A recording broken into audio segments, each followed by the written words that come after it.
Comment fonctionnent les guerres modernes? Premièrement, déstabiliser. L'attaquant suscite des foyers de troubles dans le pays visé. Il déstabilise le pays qu'il a comme cible, au point qu'il y ait une guerre civile. Deuxièmement, comment le fait-il? Tout d'abord, il prend contact avec les groupements des mécontents et avec ceux qui sont prêts pour la violence, les rebelles, les terroristes rémunérés, dans le pays visé. Pour lui, cela ne joue aucun rôle si ces rebelles prêts à la violence se composent de fans de football, de fanatiques religieux, d'extrême gauche, d'extrême droite ou autres. Ils doivent seulement être violents, de sang-froid et loyaux. L'attaquant présente à chacun de ces groupes un avenir meilleur avec le droit d'intervention et beaucoup d'avantages. Ainsi, chaque personne motivée combat, peu importe par quel biais, pour imposer ses objectifs individuels. Toute unité terroriste ainsi formée accepte temporairement d'autres groupements d'un tout autre genre. Initialement, chaque groupe voit seulement des avantages dans la force de frappe commune. La devise est « synergie par-dessus tout, frapper ensemble, marcher séparément ». L'attaquant forme ainsi des groupes terroristes hétéroclites. Si un groupe rebelle extrémiste ne veut pas du tout se mélanger à d'autres qui pensent autrement, cela n'a aucune importance pour l'attaquant.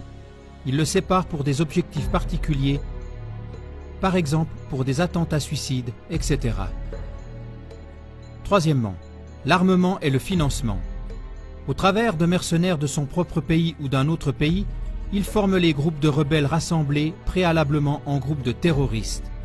Dans la mesure du possible, il fait cela en dehors du pays visé. Pour ce faire, il installe des centres de formation secrets, le plus près possible de l'endroit visé. Si cela n'est pas possible, il les fait venir d'ailleurs. Il livre aux rebelles des quantités d'armes et de munitions à volonté. Il paye les rebelles pour aller au combat.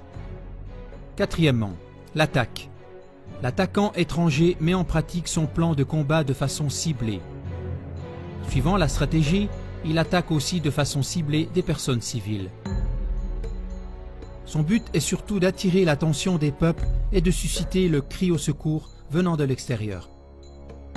Bien sûr, maintenant, ce n'est pas l'attaquant organisateur qui est au centre des informations de presse, mais le mauvais gouvernement du pays à renverser, ou bien, si besoin est, ce seront les rebelles, c'est-à-dire les unités terroristes.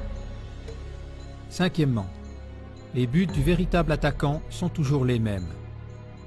Autant que possible, affaiblir l'objet visé à partir de l'intérieur. Accusation ciblée contre l'objet visé. Autant que possible, provoquer la confusion et l'impuissance des peuples.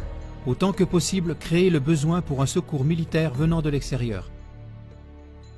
Renversement et élimination du gouvernement visé. Mise en place d'un nouveau gouvernement venant d'entre les rangs des rebelles déclarés des bons rebelles. Retrait des troupes, abandon du pays à lui-même afin qu'il tombe dans le chaos total. Nouvelle intervention radicale pour éliminer tous les héros utilisés auparavant et qui sont désormais appelés des terroristes. Prise en charge du pays ainsi que de ses ressources. Paiement de dédommagement au gré des attaquants. Sixièmement, se laisser célébrer comme sauveur. Septièmement, le même exercice en grand. Ce que l'attaquant a fait dans différents pays avec des troupes de rebelles hétéroclites, il le fait à grande échelle. Des pays entiers sont maintenant ses troupes choisies de rebelles. Avec celles-ci, il encercle ses plus grands rivaux qu'il ne pourrait jamais battre tout seul. Tout d'abord, il attise des provocations qu'il met sur le dos de ses plus grands rivaux. Il amène ces pays rebelles choisis à attaquer avec leurs propres armes et leur armée contre son plus grand rival. C'est seulement quand tous les pays ont tiré leurs dernières munitions, qu'ils ont perdu leurs meilleurs éléments et qu'ils sont ruinés que le véritable ennemi de l'homme, le véritable attaquant et belliciste intervient pour maintenant les vaincre tous ensemble. Qui sont les grands perdants? Tous ceux qui se sont laissés envoûter et utilisés par cet attaquant et belliciste retors.